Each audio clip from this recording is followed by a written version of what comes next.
لله وحده والصلاة والسلام على من لا نبي بعده أما بعد أعوذ بالله من الشيطان الرجيم بسم الله الرحمن الرحيم ما كان محمد أبا أحد من رجالكم ولكن رسول الله وخاتم النبيين وكان الله بكل شيء عليما قال النبي صلى الله عليه وسلم أنا خاتم النبيين لا نبي بعدي.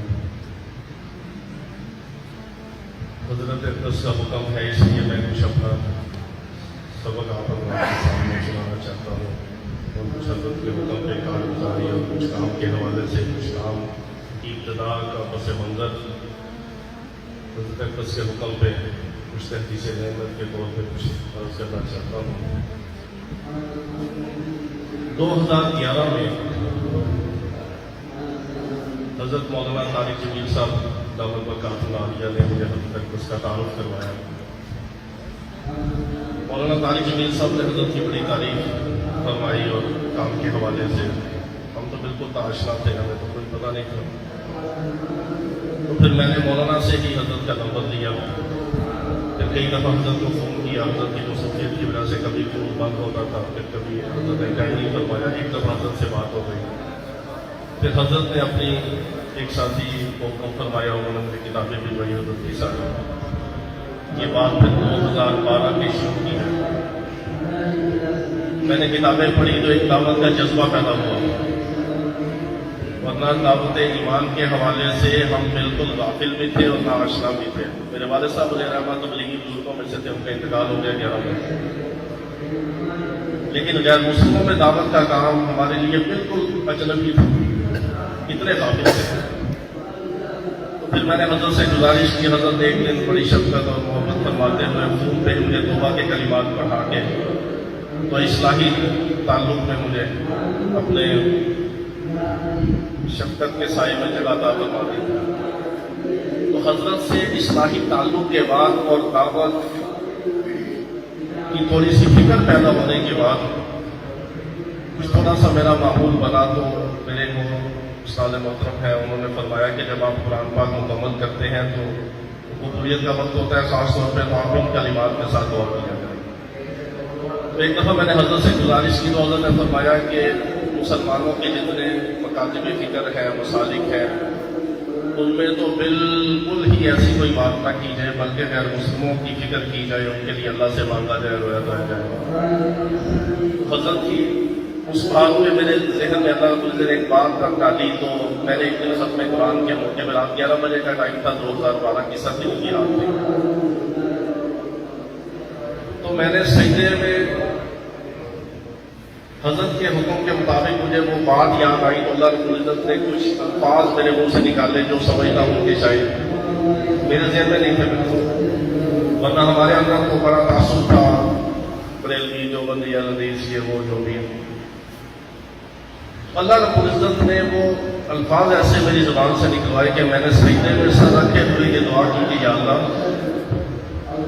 ہم پڑھتے بھی ہیں سنتے بھی ہیں کہ تو اصحاب کہف کے کتے کو جنت میں بھجوائے گا نیک لوگوں کی معیت کی وجہ سے. تو ہم جو تیرے نبی کے امتی ہیں اس کتے سے بدتر تو نہیں ہے. تو اپنے پیارے محبوب صلی اللہ علیہ وسلم کی امت کو کیسے جہنم میں بیٹھے گا؟ تو ایسے ایک حال طاری ہو گیا. میں پھر گھر آیا آگے میں سو گیا اسی حال میں. تو نبی علیہ السلام کی زیارت ہوئی. وہ ایک لمبا خواب ہے، میں نے اس کو ذکر نہیں کیا لیکن بس مختصر جو ہے. صبح میں نے مولانا طارق جمیل صاحب کو فون کیا. میں نے کہا تہجد سے پہلے اذان کے وقت میری آنکھ کھلی اور یہ خواب تھا. تو مولانا نے فرمایا کہ اللہ پاک کوئی دین کا کام لیں گے لیکن میں اس کی تعبیر نہیں کرتا. میرے ایک اور استاد صاحب ہیں، ان سے میں نے بات کی. کچھ تعبیریں جو ہے اللہ نے تو کچھ خود بھی میں نے سوچا، لیکن یہ ایک جگہ پہ جا کے میں اٹک گیا کہ مجھے اس کی سمجھ نہیں آ رہی یہ خواب کا آگے کیا ہے. انہوں نے بھی یہی فرمایا کہ اللہ پاک کوئی دین کا کام لیں گے. ان کی تعبیر کے بعد جب میں نے اپنی حالت دیکھی تو مجھے اتنی شرم آئی کہ ہم جیسے لوگ دین کا کام کریں گے. لیکن جب اللہ رب العزت کی قدرت کی طرف نظر کی تو دیکھا کہ اللہ رب العزت تو جانوروں سے درندوں سے کام لے لیتے ہیں. کافروں کو اسلام کی دولت دے کہ اللہ اسلام کی خدمت دینے پہ قادر ہے، وہ لیتے ہیں. اللہ کی سنت ہے. تو تھوڑا سا حوصلہ ہوا کہ شاید اللہ پاک کو دین کے راستے میں بھی لگا دیں۔ اسی دوران مجھے حضرت مولانا یوسف لدھیانوی شہید رحمہ اللہ کا ایک کتابچہ ملا، چھوٹا سا 20-25 صفحے کا، میرے پاس ابھی تک محفوظ ہے اتنے سالوں سے، جس کا نام تھا قادیانیوں کو دعوت اسلام۔ اس کتابچے میں حضرت لدھیانوی شہید رحمہ اللہ نے 7 مقامات پر قادیانیوں کو ان الفاظ سے مخاطب کیا: میرے بولے والے بھائیوں، میرے بٹکے ہوئے بھائیوں، میرے سادہ لو بھائیوں۔ ادھر حضرت نے جو کتابیں بھجوائی تھی اس میں آپ کی امانت، آپ کی سیوا، حضرت کا کتابچہ تھا۔ دوسرا اللہ رب العزت نے، اب دیکھیں اللہ رب العزت نے راستے کھولنے شروع کر دیے۔ حضرت کے خیر، اصلاحی تعلق، حضرت کی دی ہوئی فکر کہ اللہ رب العزت نے کیسے ہم جیسے نالائقوں نااہلوں کو اس دین کی طرف چلایا جو ہم پھوٹا پھوٹا کام کر رہے ہیں، ورنہ ہماری جو حیثیت ہے وہ ہمیں پتہ ہے، تو اللہ نے ایک پردہ رکھا ہوا ہے۔ وہ کتابچہ میرا حضرت کا کتابچہ، تو میرے ذہن میں اللہ رب العزت نے بات ڈالی۔ پھر میں نے ایک دفعہ حضرت کو فون پہ مشورہ کیا تو حضرت نے فرمایا کہ ضرور کریں۔ میں نے کہا حضرت جس طرح آپ نے ہندوؤں میں کتابچہ یہ لکھا، اللہ نے اس کو بڑی قبولیت سے نوازا ہے، تو میرے دل میں آ رہا ہے کہ میں قادیانیوں کو اسی انداز میں دعوت اسلام کے لیے کوئی کتابچہ لکھوں۔ حضرت لدھیانوی شہید رحمہ اللہ کے کتابچے کے علاوہ پوری 100 سالہ تاریخ میں قادیانیوں کو اسلام کی دعوت اس انداز میں دینے کے لیے کوئی کتاب اور کتابچہ میری نظر میں نہیں آیا۔ اللہ رب العزت نے اس میں وہ برکت دی، ورنہ میں بڑا نالائق ہوں لکھنے کے معاملے میں، سوچا تھا کہ 10-20 صفحے لکھوں گا۔ خیر 6.25 سال کے عرصے میں 712 صفحے کی کتاب تیار ہو گئی۔ الحمدللہ وہ بھی PDF میں ہے، اس کو پرنٹ کروا کے ہماری نیت ہے کہ قادیانیوں میں فری تقسیم کریں گے انشاءاللہ۔ پوری کتاب اللہ رب العزت نے اسی انداز میں لکھوائی کہ میرے بھائیوں اور بہنوں، اور مرزا قادیانی کی 84 کتابوں میں جتنے بھی اس کے ریفرنسز ہیں اس کے مطابق بات، انہی کے دلائل، مرزا قادیانی کا جو پہلا دعویٰ مجدد ہونے کا، مسیح موعود ہونے کا، امام مہدی ہونے کا دعویٰ، پھر نبوت کا دعویٰ، رسالت کا دعویٰ، پھر آخر میں اس کا خاتم النبیین ہونے کا دعویٰ، پھر تمام نبیوں کا مجموعہ ہونے کا دعویٰ، یہ جتنے بھی مرزا قادیانی کے 86 دعوے ہیں ان کے مطابق، اور اس سے بڑھ کر جو مرزا قادیانی نے آخری عمر میں جو دعوے کیے وہ بے محمد رسول اللہ ہونے کے دعوے کرا اس میں۔ اور مرزا قادیانی نے یہ کنسیپٹ دیا جو ہندوؤں سے دیا گیا تھا اس ماحول اور معاشرے سے، کہ حضور علیہ السلام سے اللہ نے، یہ مرزا قادیانی کے یہ عبارتیں ہیں یہ جگہ پر، مرزا قادیانی لکھتا ہے کہ حضور علیہ السلام نے، اللہ رب العزت کے جب دین کی تبلیغ کی تو اللہ نے حضور علیہ السلام سے وعدہ کیا کہ اے محمد صلی اللہ علیہ وسلم میں تمہیں دنیا میں دوبارہ پھر مبعوث کروں گا۔ اس میں وہ خیر وہ استدلال کرتے ہیں، کچھ ان کی تعویلات ہیں، تحریفات ہیں قرآن پاک کے حوالے سے۔ اس نے کہا واقعی لمبا یہ لوگ بھی کس کے وہ استدلال کو بات کرتا ہے تحریف کر کے۔ اس نے کہا اللہ نے اس وعدے کو پورا کرتے ہوئے مجھے محمد رسول اللہ کی شکل میں دوبارہ مبعوث کیا۔ میں نیا نہیں ہوں، میں وہی محمد رسول اللہ ہوں، میری بعثت ثانیہ ہے، اور پہلے سے بڑھ کر اللہ نے مجھے روحانیت دی۔ پہلے اسلام حلال کی مانند تھا، باریک چاند تھا، اب اسلام بدر کامل کی شکل میں میری شکل میں آئے گا۔ مرزا قادیانی کی اس طرح جو دعوے ہیں، تو خیر اللہ رب العزت نے وہ بات ذہن میں ڈالی۔ تو جب ہم نے شروع کیا ہندوؤں میں کچھ کام شروع کیا، لاہور میں 2200 کے قریب ہندو ہیں، لیکن ہندوؤں میں کوئی کام اٹھا نہیں، وہاں کچھ ہمیں مسائل بھی پیش آئے، تو میں بڑا پریشان ہوا۔ پھر حضرت سے میں نے گزارش کی، حضرت اپنے ساتھی کی ساتھ نہیں دے رہے، اگر اپنے ہم دوسرے بھائیوں سے بات کرتے ہیں تو ان کی کیا اپنی ترتیب ہے کہ بزرگوں کی طرف سے اجازت نہیں ہے اگر مسلموں کے حوالے سے۔ میں بڑا ڈسہارٹ ہو گیا کچھ مہینوں کے بعد۔ پھر حضرت نے مجھے فرمایا کہ آپ ایک عمل کریں، اس کو پڑھیں، آپ اس کا ابتدا کریں۔ تو میں نے وہ عمل جب شروع کیا تو ابتدے کے دوران اللہ رب العزت نے قادیانیوں کی طرف رخ موڑ دیا۔ قادیانیوں کی طرف رخ ایسے مڑا کہ ایک بابا جی قادیانی تھے، تو میں نے خواب میں دیکھا کہ میں ان کو اسلام کی دعوت دے رہا ہوں، اور دعوت کس طرح دے رہا ہوں، میں صرف ان کے پاؤں پکڑ کے رو رہا ہوں اور میں کہہ رہا ہوں اب دوزخ کی آگ سے بچ جائے، یہ میں نے خواب دیکھا۔ تو ایک اشارہ تھا تو اللہ رب العزت نے اس طرف ہمارا رخ موڑا۔ تو پھر قادیانیوں میں راستے کھلے، کچھ پورے لوگوں میں ہم نے کام شروع کیا، ان میں کوئی اتنی کامیابی نہیں ہوئی، وہ ذرا ضد میں ہر درمی میں ہوتے ہیں، بعد کچھ ہوئے مسلمان بات نہیں ہو سکے۔ لیکن اللہ رب العزت نے پھر جو کام ہمارا کھولا وہ قادیانی نوجوان بچیوں اور بچوں میں کام الحمدللہ کھولا۔ 550 کے قریب پنجاب کے اندر الحمدللہ کچھ قادیانی مسلمان ہوئے۔ ابھی ہمارا کام آٹے میں نمک کے برابر کی نہیں ہے، بالکل ٹوٹا پھوٹا کام ہے، کوئی ہمارے پاس ایسا نہیں ہے، لیکن اللہ رب العزت نے بس اس میں کسی توفیق اللہ کی ہے، حضرت کی دعائیں ہیں۔ تو ایک پچھلے دنوں ایک ایف ایس سی کا اسٹوڈنٹ تھا، تو ایک اکیڈمی کے وہ ماسٹر صاحب کے پاس پڑھتا تھا. وہ ماسٹر صاحب سے ہم نے رابطہ کیا کہ آپ کی اکیڈمی میں ایک نوجوان ہے، ایف ایس سی کا اسٹوڈنٹ ہے، تو آپ اس سے ہماری ملاقات کی ترتیب بنائیں. اللہ ان کو جزائے خیر دے. انہوں نے پھر ایک دن ہمیں بلا لیا، کتابیں لے کے چلے گئے.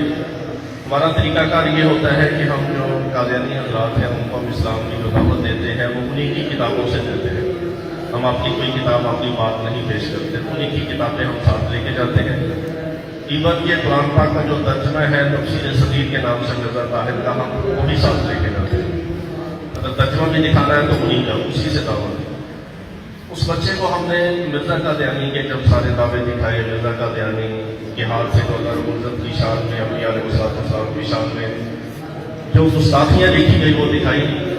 آپ یقین کریں کہ 2.25 گھنٹے کے بعد اس ایف ایس سی کے اسٹوڈنٹ بچے کی آنکھوں میں آنسو تھے. پیدائشی قادیانی تھا، 30 قدم اس کی قادیانی تھی. تو اس بچے کی آنکھوں میں آنسو تھے. اس نے کہا کہ ہم تو مرزا صاحب کو ایک مجدد سمجھتے رہے ہیں، ہم بھی سمجھتے رہے کہ بانی سلسلہ احمدیہ یہ ان کا ایک ہے کہ بانی سلسلہ احمدیہ جس طرح دوسرے سلاسل ہیں، چاروں سلاسل ہیں، تصوف کے ہیں یا فقہی جو ہمارے مسالک ہیں، اس کے حوالے سے وہ اپنی عوام کو یہ باور کرواتے ہیں کہ یہ بھی ایک سلسلہ احمدیہ ہے، ہم مسلمان ہیں، یہی کلمہ پڑھتے ہیں، ہمارا کوئی اختلاف نہیں. بلکہ بعض قادیانی حضرات سے ہماری بات ہوتی ہے تو وہ کہتے ہیں کہ ہمارا تو آپ کا اختلاف کوئی نہیں. آپ کہتے ہیں کہ امام مہدی نے آنا ہے، ہم کہتے ہیں کہ امام مہدی آ چکے ہیں مرزا صاحب کی شکل میں، وہ تو ہمارا اختلاف کوئی نہیں. اس میں بھی پھر وہ دجل کرتے ہیں. ان کا جو کلمہ پڑھنے کا ہے کہ عام مسلمان کو وہ کلمہ پڑھ کے سناتے ہیں کہ ہاں بھائی آپ کیا کلمہ پڑھتے ہیں؟ لا الہ الا اللہ محمد رسول اللہ. ہم بھی یہی پڑھتے ہیں، ہم بھی یہی قرآن پڑھتے ہیں، اسی طرح نمازیں پڑھتے ہیں، جمعہ پڑھتے ہیں، ہماری اذان ہوتی ہے. لیکن پاکستان میں چونکہ شاعر اسلام استعمال کرنے پہ ان کو قانونی طور پر پابندی ہے، وہ اندر اذان دیتے ہیں، 5 وقت کی نماز ہوتی ہے، رمضان کے روزے رکھتے ہیں، قادیانی اعتکاف میں بیٹھتے ہیں، چھپ کے حج عمرے پہ بھی چلے جاتے ہیں.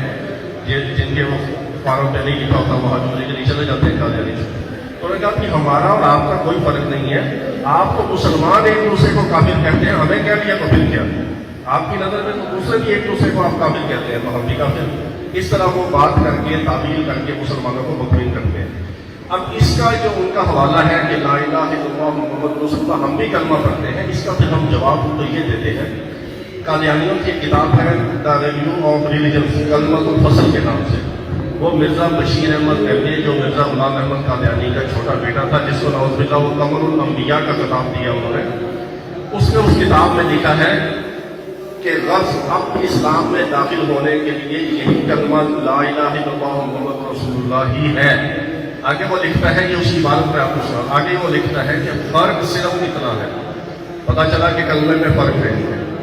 لکھتا ہے کہ فرق صرف اتنا ہے کہ محمد رسول اللہ کے مفہوم میں ایک رسول کی زیادتی ہو گئی.